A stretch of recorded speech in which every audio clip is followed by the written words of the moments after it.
So, just so you know, people like myself even forget to record the audio sometimes. So, I recorded half of this video without recording the audio for it. Now we're doing it again. I'm very excited. Today is the Vinyl Tag 2024. If you're not sure what this is, go watch everybody else's video that explains it. I'm going to try to get through this video pretty quickly today and try to keep this to a shorter video.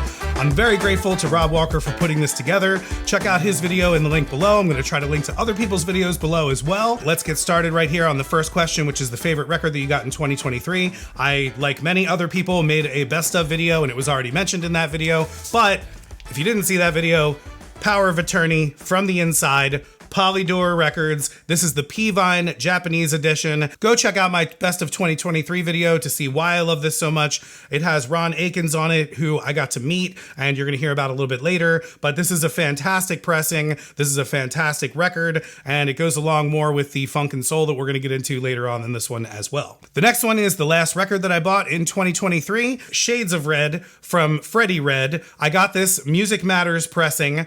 I got this while I was on a live stream with the Jazz Bums. I think it was the Friday right before Christmas, and they mentioned this. We started going online. I think Mike or one of the Jazz Bums actually started going online literally and brought this up, and I was like, wow, these Music Matter ones are still out there. I'm not sure if these are still in press or if what was still left over is just the stock that they still have available, but this one is a 45 edition of this, which is a 4000 series Blue Note record, fantastic session. But this was the last purchase that I got in 2023. Name a band or singer that released 2 albums in the same year. The 2 that I chose were pretty obvious to me. I have Black Sabbath and Black Sabbath Paranoid. This Black Sabbath self-titled is a AAA lacquer from Ron McMaster from Rhino Records. I think this came out in 2010. I'm not sure, 2010 or 11ish, I'm not sure, but you can find these out there. They're actually very good. This sounds fantastic. This pressing of Paranoid is the Vinyl Me Please pressing, which is a purple splatter and is really awesome. Again, this is the Kevin Gray mastering from Rhino Records. This originally came out in 2004. Then there was a 2006 pre-pressing, and then this Vinyl Me Please colored edition came out in 2015, I think. Next question is, if you could only listen to music from what decade, what would it be? I chose the 60s. It's just my favorite. I love all the jazz from the 60s. I love all the soul music from the 60s. I love all the rock from the 60s. I mean, pretty much everything that comes from the 60s music is just great for me. So I don't know that I would want to live back in the 60s, but I definitely would love to listen to all that music right when it came out. So the 60s is definitely my answer. So Rob Walker, Let the Music Play, is the channel that put this together with these 20 questions, and I think lives near or around Manchester, England, so he decided to pick somebody from Manchester, England. The closest thing I could find was Graham Nash, apparently is from Manchester. So I chose Four-Way Street from Crosby, Stills, Nash & Young because Graham Nash is in this band, and it's the only thing that I have with Graham Nash on it. So I don't have much stuff from anyone from Manchester. So this is the closest thing, and it's a great record. It's an awesome live record. It's a double album. If you don't have this, probably go and find it. The next question is, which artist did you listen to the most in 2023? And my answer is Miles Davis. Now, it's not because I'm such a huge Miles Davis fan, but I got the Miles Davis box set from Vinyl Me Please. I did a video on that and a review, so I really dived deep into it. I did all these comparisons because I also have the OGs of that, so I listened to all those albums like 4 times over. Then I went through and got all the live stuff of that. Then I started to get the Miles Davis Quintet stuff, and I'm starting to go back and get all of these as well. These OJC Kevin Smith pressings are just fantastic. If you don't have this, go out and get it. It's not that expensive. Another great audiophile pressing like I talked about in my best of 2023, but I listened to Miles Davis the most in 2023. The next question is Show 7 7-inch records. I got hooked up with Brewerytown Records this year, and they have a lot of really awesome reissues, so I picked up all of their reissues, starting with this one, Winfield Parker. This is from Arctic Records, which is one of the original Philadelphia soul record labels, and it is fantastic. I'm just going to blow through these really fast. All of these deserve way more talking about. The next one here is The Ultimates. Again, fantastic story. This one's white, very awesome. This is the very first Power of Attorney single that actually got them the record on Polydor Records. This is Changing Man back with I'm Just Your Clown. The next one here is G Love. You may have heard of G Love and Special Sauce, a very famous group from Philadelphia, kind of like a hip hop funk kind of group. And this is G Love, Love from Philly with Schoolie D and Chuck Trees. Next we have Frankie Beverly's Raw Soul. This is another awesome Funk 45 from the Philadelphia soul scene in the late 60s. This is What Color, back with the Raw Soul instrumental. This is a Filet of Soul record, and this is actually a custom sleeve. This is Listen to Your Mama from Les Tres Femmes Annette. Again, another awesome soul record. Another cool thing is you can see the original master tape here on these picture sleeves. Very awesome. The Neurons is another fantastic soul group that they were able to get the master tapes for. This one is I'm a Loner with its instrumental. And the last one here, the other Neurons record that they released, All My Life, with the All My Life instrumental. Again, awesome picture sleeves on this. The Neurons is another awesome Philly group that you should check out. Definitely check out Brewery Town Records. The next one here is Who's Coming to the Party. You could pick 4 people to come to your dinner party. I guess if I had to choose, I would go with Rudy Van Gelder, amazing engineer from Blue Note Records who's recorded so much music in his lifetime that I would just love to speak to him. Number 2 is definitely Eddie Van Halen, because he's just so influential as a guitar player. Every guitar player out there cites Eddie Van Halen as one of the greatest guitar players of all time. So I would like to talk to him just about how he did what he did and, just about his musicianship and all that stuff. And also the crazy rock stories that he had, I'm pretty sure are just insane. And then speaking of crazy stories, I would love to actually have James Brown at the table, but I would actually like to talk to him about, music production and, the business side of things and stuff like that. But Herbie Hancock would be my number 4. He's my favorite jazz musician of all time. I've seen a lot of the stuff in his masterclass as well, and he's just so articulate about everything that he does. Plus, he has such a great outlook on life as well. So I really like listening to him talk in general, and so I would just love to have him at the table. So Herbie Hancock, Rudy Van Gelder, Eddie Van Halen, and James Brown. Those are my 4. The next one here is We Lost Them in 2023, and I'm going with Wayne Shorter. He passed away in 2023. Amazing jazz saxophone player, again, on Blue Note Records, as well as what he did with Weather Report after Blue Note Records. One of the most influential jazz saxophonists of all time. This is the all-seeing eye, amazing tone poet. This sounds fantastic. Go check out any of these tone poet records, but this is also one of the best tone poet records. The next question is, imagine you could only listen to music from one country, and I'm obviously going to have to go with the United States. I love jazz, I love soul, I love funk music. All that stuff was born here. I also love rock music too, and there's a lot of great rock music, so for me, it's not even a question, the United States. The next one here is name 3 vinyl community channels that you discovered in 2023. I really like Vinyl Reckoning.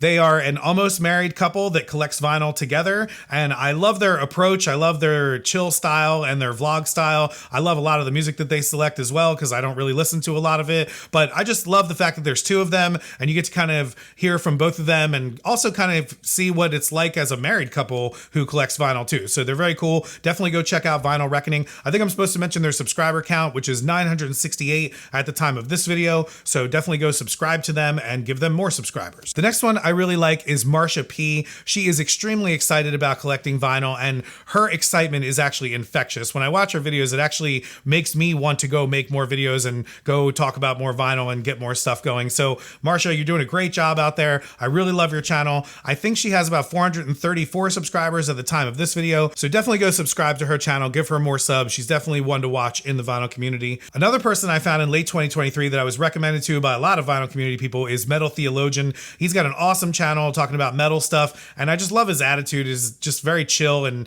he doesn't really give a fuck at all, so it's very cool. If you're into metal stuff, definitely go check him out. I think at this time he probably has about almost 3,000 subscribers, but definitely go subscribe to him and give him more subscribers. I love watching all the channels in the vinyl community, so those are just 3 that I mentioned. I'll probably make another video later on this year talking about more channels in the VC. I definitely encourage people to do this. It's a lot of fun. The more of us that are doing it, it's just going to help all the other channels out there, so the more the better. Next is show a record that you bought when you were a teenager, and I never really bought records when I was a teenager, but I do remember specifically getting this box set when I was a teenager. This is a Nirvana Into the Black box set, which is a bootleg box set, I'm pretty sure. It has ultra rare demos and sessions that go back to Ted, Ed, and Fred demos, It's got the Reading Festival, which was recorded in August of 1992 from the BBC Master Tapes. It's got the Last American Show, which was recorded live at the Seattle Center Coliseum in Seattle, Washington on January 8th, 1994. And then it also has the Paramount Theater, which was recorded live at the Paramount Theater in Seattle, Washington on October 31st, Halloween of 1991. This has probably all been re-released in other forms since then. Again, I'm pretty sure that this is an unofficial bootleg.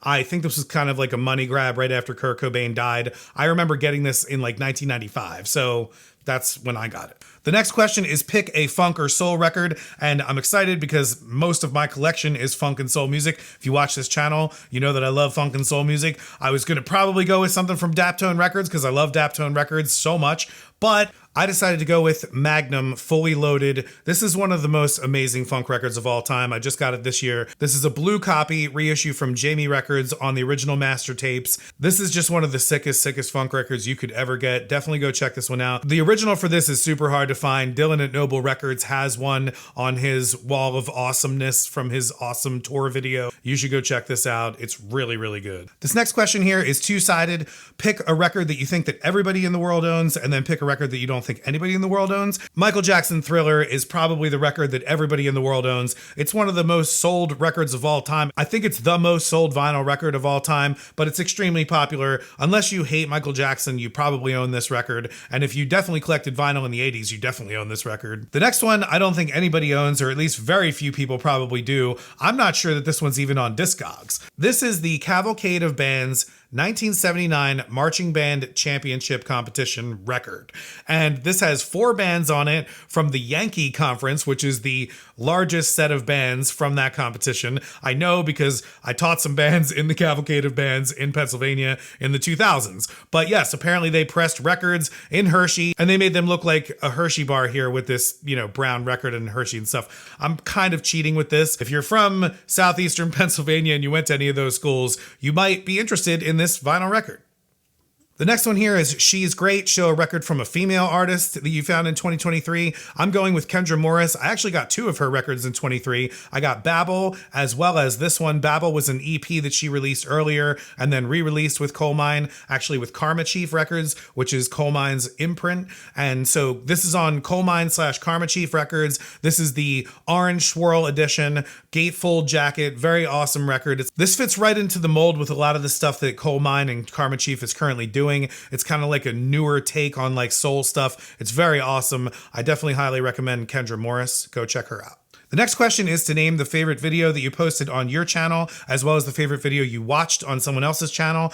My favorite video that I posted this year was actually 3 of them. It was the Philadelphia Soul story about Ron Akins. If you have not seen it, definitely go check it out. It's really, really awesome. And then the best one that I watched was on Metal Theologian's channel, talking about my record collection is the best record collection and it's better than yours. So go check out his video about that. It's really, really cool. It's a great perspective on the fact that we all probably each think that each of our collections is the best collection, and I completely agree with it. I really like the take on it. It's a really heady episode. Definitely go watch that video on Metal Theologian. The next one is name a record that you think is a 90s classic. I was obviously going to go with CNC Music Factory or In Vogue. No, I'm just kidding. But seriously, there's probably people out there that like that stuff. I don't want to bash them. And for me, I'm such a Nirvana fan. I was going to go with a Nirvana record, but I decided to go with this one, Rage Against the Machine, self-titled. This is one of the greatest 90s records of all time. I remember the first time that I ever saw the video for Freedom